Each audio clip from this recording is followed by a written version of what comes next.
Social media addiction is stealing your soul.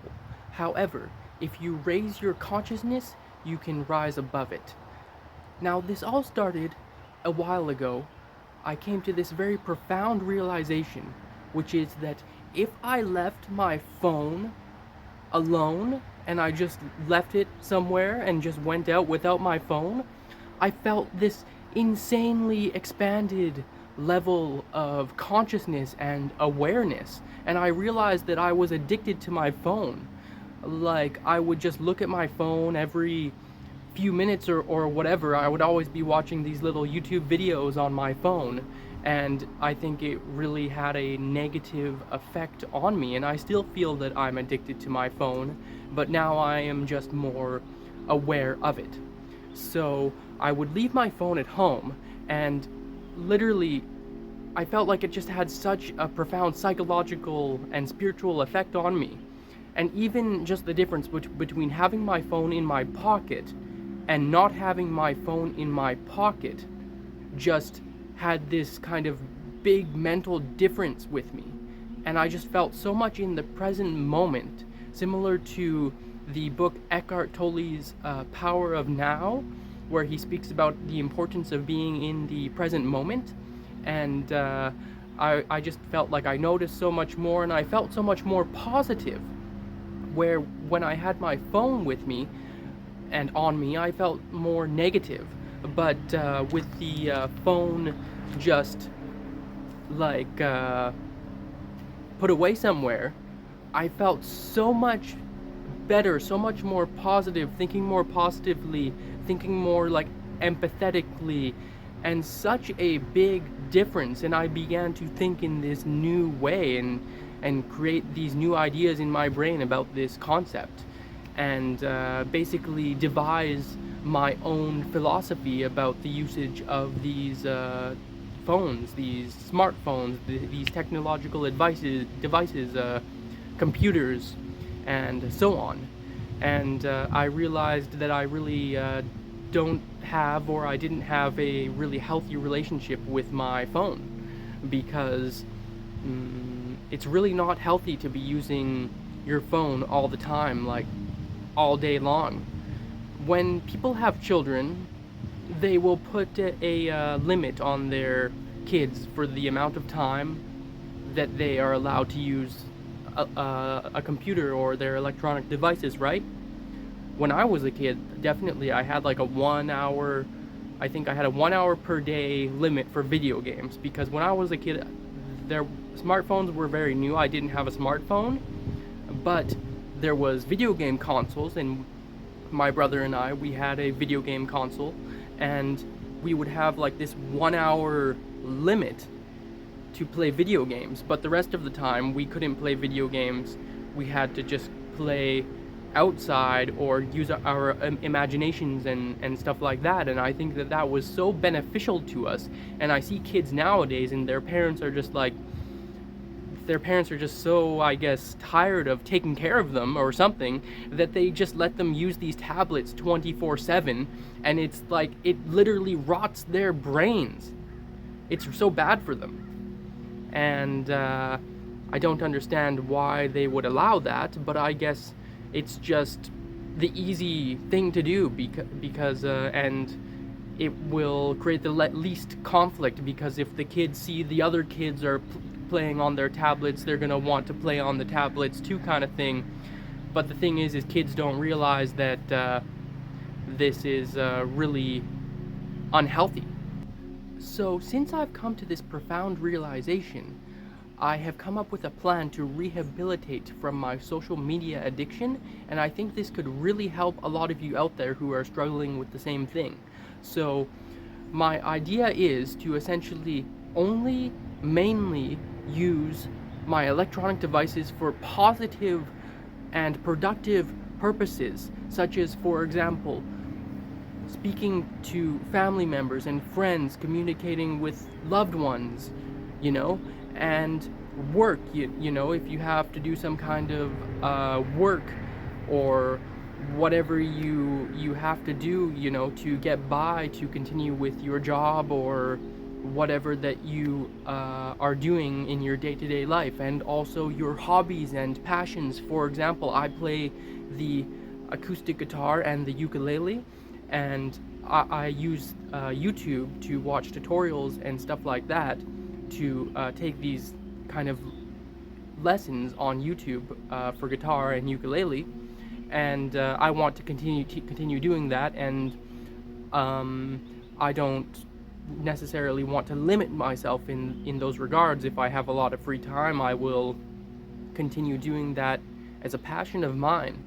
And the next thing is to basically set a restriction for yourself on how much time, or just be aware of how much time you are spending on YouTube or other social media like TikTok, Instagram, or whatever, and just simply be aware of that and limit yourself, because you don't want to just waste your entire day, but you can still use it for entertainment, but within healthy bounds. Maybe an hour, limit yourself to 1 hour, 2 hour, or 2 hours of YouTube per day if YouTube is your main, kind of entertainment, or Netflix or Facebook or whatever, that's another thing that I'm, kind of working on, is not going on Facebook so much, because you can go on Facebook, you can scroll on Facebook endlessly, that's literally just wasting time.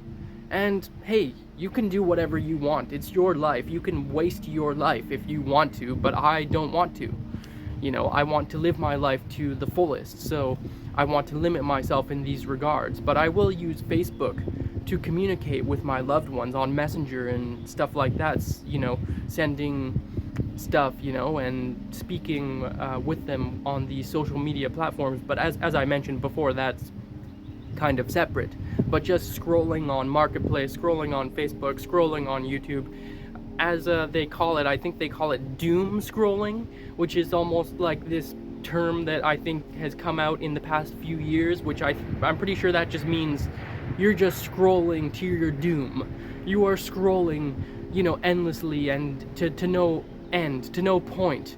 It's just, you're just scrolling, and it's dumb. It's almost like your brain just becomes wired for this instant entertainment, for this instant gratification, and it's really not a good thing, because people almost develop this ADHD or whatever, and then you will realize that you almost can't pay attention to anything for a long time.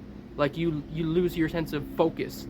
But naturally, as human beings, we should be very calm and very focused, extremely intelligent, and I feel that this social media addiction, it robs us of our human spirit in that sense, and I think that's a very negative thing for us.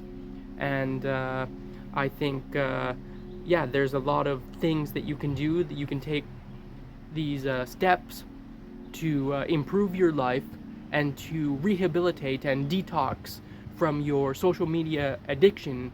And I'm making this video, putting it out, trying to help people, to send this message out there so that you can get over your social media addiction and just live in the real world, because the real world is just so much more exciting and interesting and everything. I have this little book here, which is called the Mini Book of Mindfulness, Simple Meditation Practices to Help You Live in the Moment. And I might just do a little book review of this book. It's a tiny book, but it's a really amazing little book. I've just started it recently, and I just found it for free by just random chance, and I think it was kind of like a sign from the universe to kind of get back into this mindfulness meditation thing and stuff like that. And so yeah, we always have to be aware of what we are doing with our time and what's happening with our minds, and to have the proper positive mentality. And being a YouTuber myself, this is almost I don't know if I can say hypocritical, but it's ironic, because I should be telling you, hey guys, like, watch the next video. Wow. You know, click on the next video. But like, no, I'm telling you almost to do the opposite. I'm saying, hey, stop watching YouTube. Like, stop watching this video, you know, and just go do something. Go spend time with your family. Go, you know, spend time in nature. Look at a bird, you know, look at a tree. Read a book. You know, books are so good because YouTube videos, normally the information is very like superficial. And you know, sometimes it's very informative, but normally it's very superficial. But reading a book has so much more information packed into that book rather than watching a video. And I feel like with most people at least, reading a book or something along those lines, you can absorb the information much better. But watching a YouTube video, you will easily forget that video like a few days later. And so reading beautiful little books like this can really help to expand your consciousness, and it is a form of entertainment too.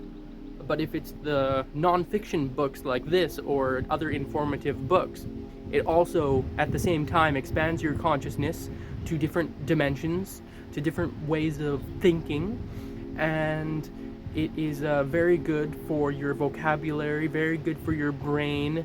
And I feel like with social media, it's almost like the opposite, especially with that mindless entertainment that I was talking about, like the the little TikToks, YouTube shorts, stuff like that. That stuff is like virtual garbage, you know. That stuff needs to go in the trash, you know. I want to start a movement to like ban that stuff because it's just bad for people's brains, you know. It's not good for people, and we can do so much better if we just don't go on this social media so much, and even like checking emails and stuff like that. Like, maybe you can just allocate a certain time and just say, okay, this is the time, and kind of create a schedule and say, okay, this is the time I'm going to check my emails, and this is what I'm going to do. I'm going to check my emails, you know, delete the junk or whatever, and like respond to the emails that I need to respond to, do the, you know, government, you know, taxes, whatever, but almost allocate like a certain time to do it within that time, and then get off the computer. And then go live in the real world, you know, play music, read books, exercise, work out, you know, spend time with your family, philosophizing with other philosophers like you online. You know, we can talk, you know. Please comment down in the comments. Let me know what your opinion on this subject is, and we can talk about this subject, or we can talk about any subject. And I would like to also say to anybody who is interested, who has made it this far in the video, that I would like to invite you to come and speak with me in a chat, in a video chat for the channel, like a podcast, and just, you know, exchange philosophers, exchanging ideas, you know, spiritual beings, you know, exchanging energy, you know, and just see what we can come up with. I know there's a few people on the channel who have been with me for a long time, and I would really like to get to know you and see, you know, what you're about, and listen to your perspective. I'm a very open-minded person, and I think that's very beneficial to have an open mind. And yeah, I'm definitely planning to make a lot more videos soon, so definitely expect more videos very soon. And thank you very much for watching the video. Please like the video if you liked it, and if you're interested, please subscribe to my channel. That would really help me out. I'm trying to build like a little community here and whatnot, so yeah, hope you enjoyed the video, and thanks for watching. See you next time. Bye.